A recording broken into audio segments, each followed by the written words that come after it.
दोस्तों आज मैं आपको टी-बैक्ट ऑइंटमेंट की पूरी जानकारी दूंगा। तो आइए जानते हैं कि यह किस काम में आती है, इसे हमें कब यूज़ करना चाहिए, कैसे यूज़ करना चाहिए, क्या है इसके फ़ायदे और साइड इफ़ेक्ट्स, ये कितने रुपए की होती है और आपको मार्केट में किन किन नामों से आसानी से मिल जाएगी। तो नमस्कार दोस्तों, सेहत टॉक्स में आपका स्वागत है। तो चलिए शुरू करते हैं। दोस्तों यदि आप चैनल पर नए हैं तो प्लीज़ चैनल को सब्सक्राइब कीजिए। दोस्तों टी-बैक्ट ऑइंटमेंट एक topical broad spectrum antibiotic ointment होता है। ब्रॉड स्पेक्ट्रम का मतलब यह कि यह ग्राम पॉजिटिव और ग्राम नेगेटिव बैक्टीरिया दोनों पर ही इफ़ेक्टिव होता है, जिसका यूज़ स्किन पर होने वाले कई तरह के बैक्टीरियल इन्फेक्शंस के इलाज में किया जाता है। तो दोस्तों यह है टी-बैक्ट ऑइंटमेंट जो गैलेक्सो कंपनी का होता है। बात करें इसके एक्टिव फार्मूले की तो इसमें म्यूपिरोसिन होता है जो 2% वेट बाई वॉल्यूम में होता है। दोस्तों यह 5 ग्राम की ट्यूब में होता है। बात करें इसके एमआरपी की तो यह 113 रुपये का होता है। दोस्तों यह अब लेमी ट्यूब में उपलब्ध है, यानी कि अब इसकी ट्यूब में आपको बैरियर प्रॉपर्टीज़ देखने को मिलेगी। जैसे यह ट्यूब अब लचीली होगी और आसानी से निचोड़ी जा सकेगी। दोस्तों यह मार्केट में अन्य ब्रांड नामों से भी उपलब्ध होता है, जैसे यह है म्यूपिसिप जो सिप्ला कंपनी का होता है। बात करें इसके एमआरपी की तो यह 213 रुपये का होता है। यह है टी-म्यूक ऑइंटमेंट। बात करें इसके एमआरपी की तो यह 113 रुपये का होता है। और यह है बैक्टोलिंक जो कि अजंता कंपनी का होता है। इसके एमआरपी 113 रुपये होती है। तो दोस्तों यह आपको मार्केट में अलग अलग नामों और कंपनियों का मिल जाएगा, जो कि 10 ग्राम और 15 ग्राम की ट्यूब में भी उपलब्ध होता है।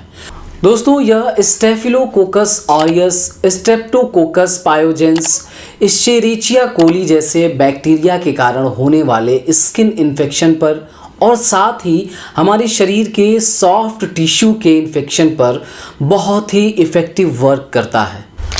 दोस्तों यदि आपके शरीर में फोड़े फुंसी हो जाते हैं, जैसे इम्पिटिगो हो जाता है जो एक स्किन इन्फेक्शन है जो चेहरे, हाथों या पैरों पर लाल घावों या फफोलों के रूप में दिखाई देता है, यदि आपको फॉलिक्यूलाइटिस हो जाता है जो बालों के रोम यानी कि हेयर फॉलिकल्स में बैक्टीरिया की वजह से होने वाला इन्फेक्शन है, जिसकी वजह से बालों के रोम के आसपास लाल सूजे हुए दाने या फुंसियाँ हो जाती हैं, खुजली और जलन के साथ दर्द भी होती है। तो ऐसी प्रॉब्लम्स में टी-बैक्ट ऑइंटमेंट बहुत ही इफ़ेक्टिव वर्क करता है। दोस्तों आपके शरीर में कहीं कट जाता है या चोट लग जाती है और चोट लगने से कहीं छिल जाता है, जैसे कि फेस पर स्क्रैच लग जाता है जहां पर बैक्टीरियल इन्फेक्शन होने का ख़तरा बना रहता है, ऐसी सभी कंडीशन में आप टी-बैक्ट ऑइंटमेंट को लगा सकते हैं। दोस्तों कई बार ऑपरेशन या सर्जरी के बाद शरीर में स्टिच यानी कि टाँके लगाए जाते हैं, तो ऐसी कंडीशन में वहाँ बैक्टीरियल इन्फेक्शन होने का ख़तरा बना रहता है। तो ऐसी कंडीशन में भी इस ऑइंटमेंट का यूज़ किया जाता है। MRSA इन्फेक्शन होने पर, यह एक बैक्टीरियल इन्फेक्शन है जो स्टेफिलोकोकस ऑरियस बैक्टीरिया की वजह से होता है। यह बैक्टीरिया नॉर्मली हमारे स्किन, नाक या गले में पाया जाता है, लेकिन जब यह हमारे स्किन में घाव या कट या अन्य रास्तों से शरीर में इंटर करता है तो लाल सूजे हुए दाने या फुंसी या मवाद भरे फोड़े हो जाते हैं, जिसमें इफ़ेक्टेड एरिया की स्किन गर्म और सेंसिटिव हो जाती है। इस समस्या में भी इस ऑइंटमेंट का यूज़ किया जाता है। दोस्तों कभी कभी एक्जिमा खुजली की वजह से भी उस जगह पर बैक्टीरियल इन्फेक्शन हो जाता है, तो ऐसी कंडीशन में भी इस ऑइंटमेंट का यूज़ किया जाता है।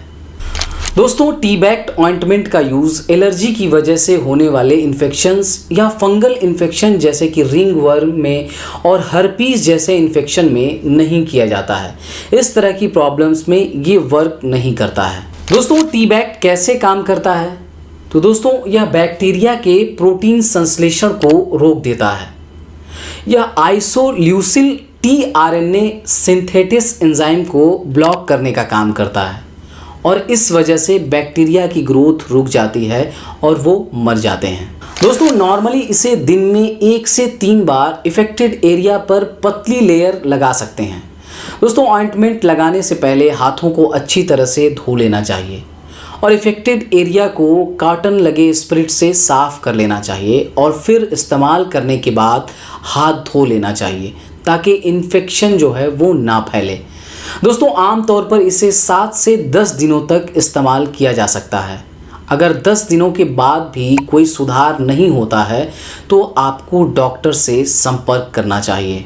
दोस्तों बात करें इसके साइड इफ़ेक्ट्स की तो इस ऑइंटमेंट के आमतौर पर रेयर साइड इफ़ेक्ट्स देखने को मिलते हैं, लेकिन फिर भी कुछ लोगों में इसके जो कॉमन साइड इफ़ेक्ट्स हो सकते हैं उनमें लगाने वाली जगह पर जलन, खुजली या लालिमा हो सकती है, स्किन में सूखापन हो सकता है, रैशेज या सूजन जैसे रेयर साइड इफ़ेक्ट्स देखने को मिलते हैं। दोस्तों अगर आपको इस ऑइंटमेंट से एलर्जी है तो इसका उपयोग ना करें। किसी भी दवा का इस्तेमाल डॉक्टर की सलाह से ही करें। तो दोस्तों उम्मीद करता हूँ ये वीडियो आपको यूज़फुल और इन्फॉर्मेटिव लगी होगी। तो प्लीज़ वीडियो को लाइक कीजिए, शेयर कीजिए और सेहत और दवाइयों से जुड़ी ऑथेंटिक जानकारी के लिए हमारे चैनल सेहत टॉक्स को सब्सक्राइब कीजिए। धन्यवाद।